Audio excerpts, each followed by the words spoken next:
Hello বন্ধুগণ, গরমে তোমরা সবাই কেমন আছো? আশা করছি তোমরা সবাই ভালোই আছো। আমি তোমাদের একটা রেসিপি তৈরি করে দেখাচ্ছি, কাতলা পোস্ত। কাতলা পোস্ত তৈরি করতে লাগছে এখানে 500 গ্রাম মতন কাতলা মাছ নিয়েছি, আর নিয়েছি একটা বড় সাইজের আলু, আর এখানে 4 চামচ মতো পোস্ত বাটা, তার সঙ্গে 4টে কাঁচা লঙ্কা একসঙ্গে বেটে রেখেছি, আর একটা টমেটো মিক্সিতে পেস্ট করে রেখেছি। এবার আমি গ্যাসটা জ্বালাবো। গ্যাসটা জ্বালিয়ে দিয়েছি, কড়াইটা বসিয়ে দিয়েছি।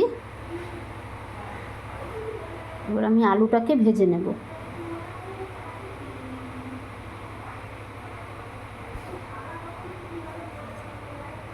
কড়াইতে আমি তেল দিয়ে দিলাম।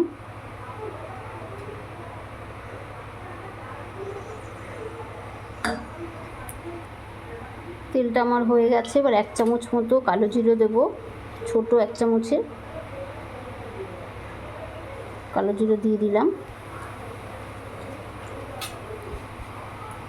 ফোড়নটা হয়ে গেলে এরপর আমি আলুগুলো দিয়ে দেব। ফোড়নটা হয়ে গেছে, এবার তেলের মধ্যে আমি আলুগুলো দিয়ে দেব।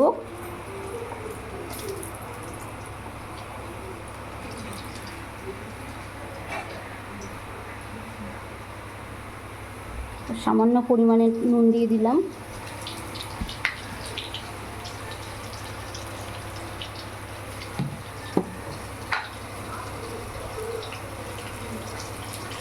হাফ চামচ হলুদ দিয়ে দিলাম। এবার আমি আলুটাকে ভেজে নেব।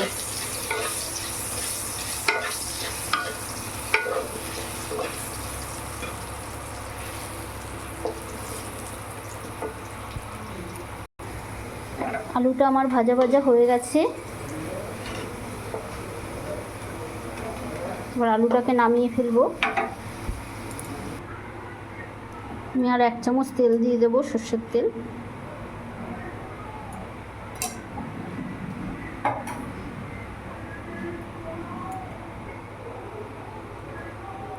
এবার আমি টমেটোটা দিয়ে দেবো।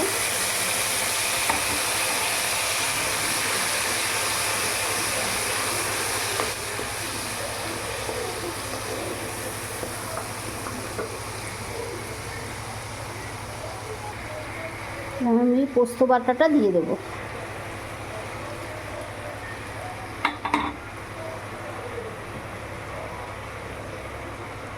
দু চামচ মতো হলুদ দিলাম।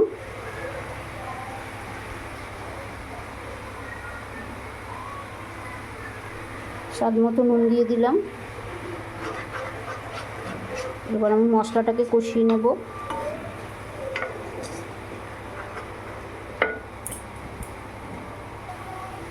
মশলাটা আমার হয়ে গেছে, মশলা থেকে তেল ছেড়ে গেছে। এবার মশলার মধ্যে আলুগুলো দিয়ে দেবো।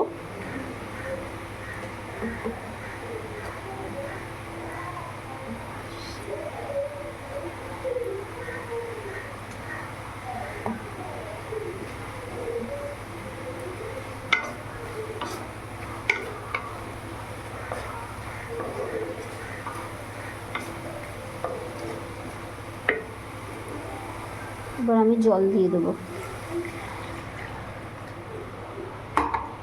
জল বেশি দেবো না, একটু মাখামাখাই হবে, জলের পরিমাণটা কমই দেবো। ঝোলটা ফুটে আসলে মাছটা দিয়ে দেবো। ঝোলটা ফুটে এসছে, এবার মাছগুলো আমি ঝোলের মধ্যে দিয়ে দেবো।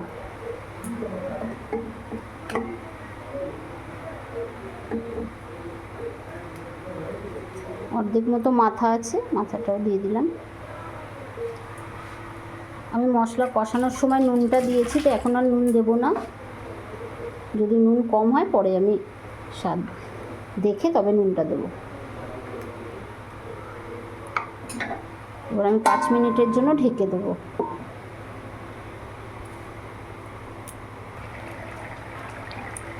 আমার মাছটা হয়ে এসছে। আমার নুন আর লাগেনি, আমি যা মশলার সঙ্গে নুন দিয়েছিলাম নুনেই হয়ে গেছে। তোমরা তোমাদের স্বাদ মতো নুন ঝালটা দিয়ে নেবে। এবার আমি একটু বিলেতি ধনেপাতা ওপর দিয়ে ছিটিয়ে দেবো।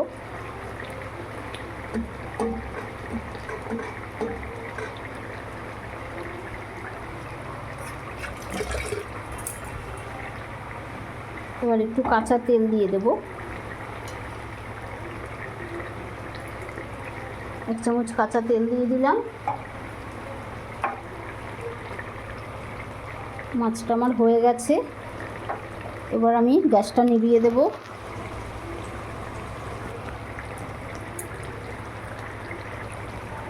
গ্যাসটা নিভিয়ে দিলাম আর 2 মিনিটের জন্য ঢেকে রাখলাম। ঢাকনাটা তুলে ফেললাম।